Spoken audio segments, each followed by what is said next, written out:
Nu zie ik heel veel mensen met volkstuintjes, die zijn bang om te spitten, om de grond diep los te maken. Dus dan gaan ze aardappelpoten. En dan hebben ze amper al grond. En dan schuiven ze die aardappel eronder, zo. Nou, wat gebeurt er nou? Die aardappel, die vormen stengels uit de kiemen vandaan.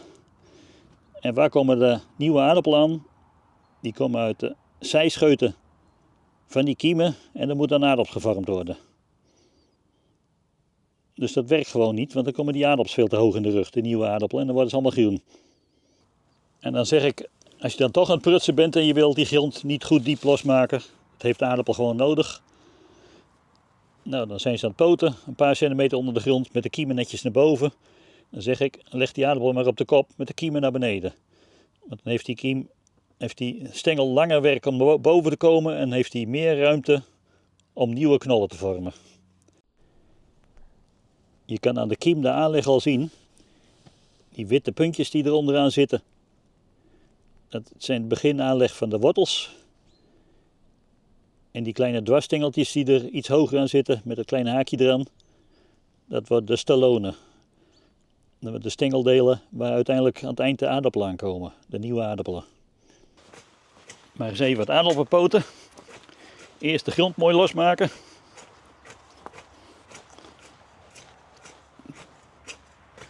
Ik heb gisteren hier even wat water over gegooid. Nu is het mooi rul geworden. Ik werk met ruggen. En daar heb je straks alleen maar gemak van. Ik zet de rijen 75 centimeter uit elkaar.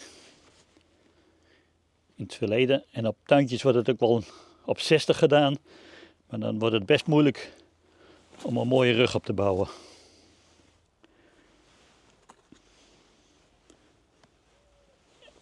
En hoe diep nu eigenlijk poten?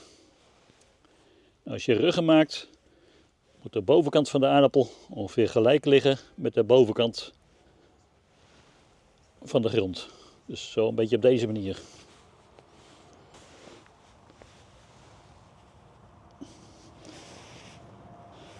Als de grond zacht is, kun je er gewoon een beetje indrukken en dan is het klaar.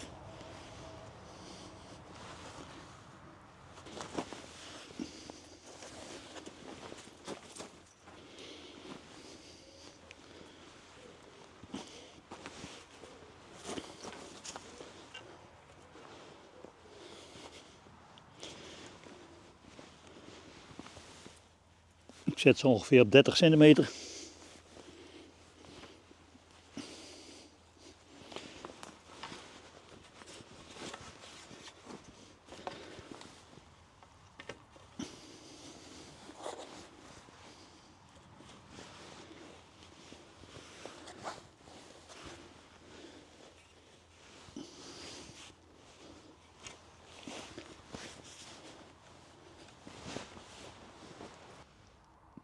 Dit is een vroege, eigenlijk voor de friet.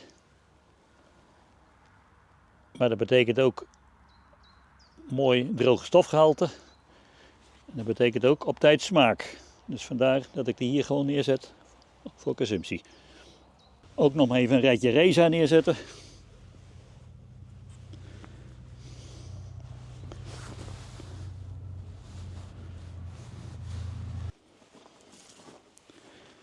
En dan aanhaden. Je kan ervoor kiezen om eerst een klein ruggetje te maken. Als je later weer verder opbouwt, dan heb je ook weer wat onkruidbestrijding. Maar je kan ook gewoon rechtstreeks de hele rug erop maken.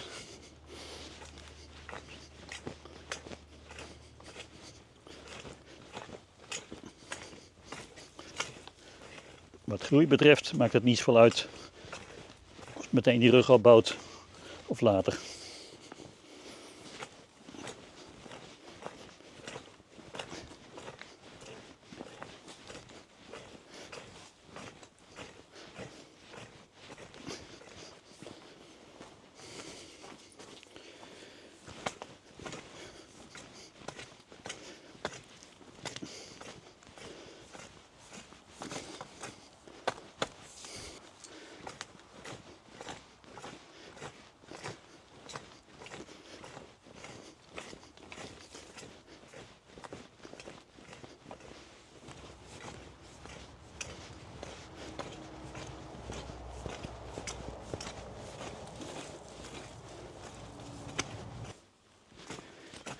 Ik maak meteen de voor weer los en dan maak ik zo meteen de rug nog wat dikker.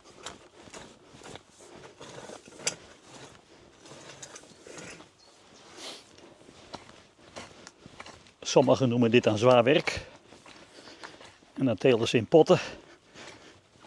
Dan lopen ze met potten van 60 kilo te sjouwen om die aardappels weer te rooien. Als je nu een mooi rugje hebt, dan stelt het rooien niet zoveel meer voor. Dan pak je het er zo uit.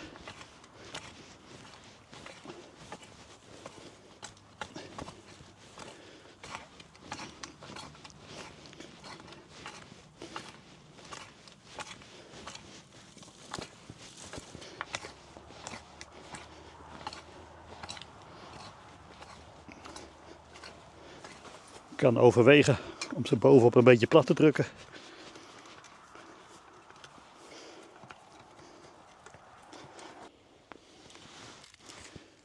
Nou staan die ruggen op 75 centimeter.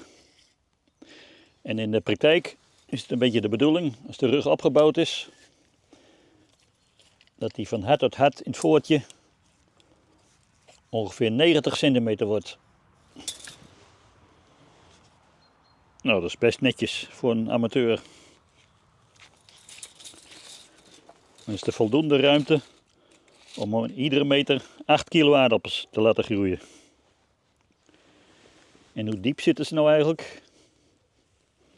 Nadat de rug volledig opgebouwd is. Nou, hier zit hij.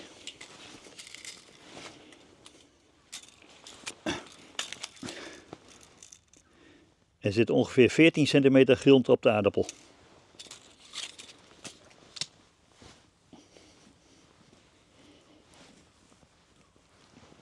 Dus hier hoef ik verder niks meer aan te doen. In een later stadium. Ik zet aardappels het liefst maar gewoon in de volle grond. Dan heb je verreweg het minste werk ervan. Het rooien gaat verreweg het snelste. En ik ben nog steeds overtuigd dat je daar een hele goede opbrengst van krijgt. Maar wil je het nog goed weten? Kijk dan maar eens even naar de volgende video die ik hier in de hoek zet. Van Living Seed Farm in Zuid-Afrika. Die hebben allerlei verschillende manieren uitgetest. Met 5 verschillende rassen. En alles gewogen. En dan krijg je een goede indruk wat voor jou de beste manier is om aardappelen te telen.